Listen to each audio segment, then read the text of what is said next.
The biggest problem for Rishi Sunak is that he doesn't seem to have the kind of raw appeal and popularity of Nigel Farage. Nigel was walking around the Tory party conference like a rock star. Everybody, young and old, wanted a moment with him. The press were more bothered about where Nigel was and what he was saying than they were about Rishi Sunak's comments about a new education qualification or whether or not smoking should be banned for fully grown consenting adults. The HS2 stuff is a controversy because it's an incredibly expensive and long-winded mistake that embarrasses Britain and the Conservative Party.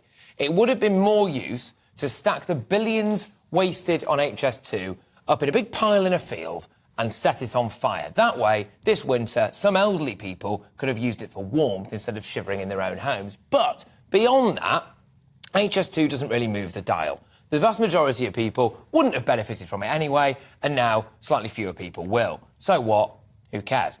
The best thing that came out of this conference, though, for the Tories was that they are now the only party that really stands up for women, in my view. They can define what a woman is, which is a start. They don't want men in women's prisons. They don't want men in women's hospital wards. They need to make more of this and say, if you are a woman, vote Conservative, because every other party is happy to do away with you or make you less safe. That's basically half of the adult population on side. But, put simply, Rishi Sunak does not caress the heart of Conservative Party members or basically the right-wing population in the same way that I think Nigel Farage does. I was looking at the GBNews email inbox during Sunak's speech, and the overwhelming consensus was, decent speech, where's the action? Nigel Farage is perceived as a doer. He's a tsunami of personality, and political opponents don't really know how to deal with him, do they? They don't seem to be able to handle him, possibly because he's a bit of a disruptor.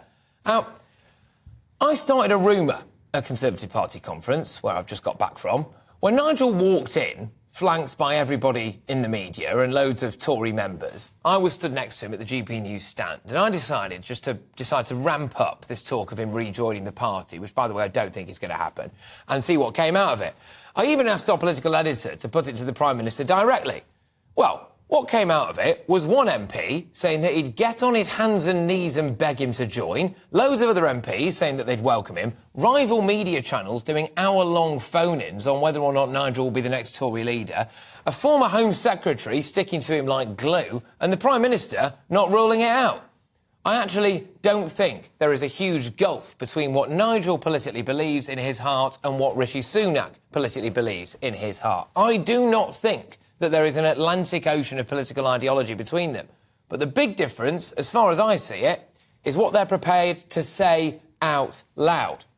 Nigel bets the house on the fact that he has the majority view when it comes to several key issues and would win a referendum on all of them. Immigration, illegal immigration, the ECHR, net zero, I could go on. Rishi Sunak is happy to send Suella Braverman out there to say all of that stuff. But the fact is, as I see it anyway, Rishi Sunak seems like a lovely guy, and I think on the inside he's more sound than he lets on.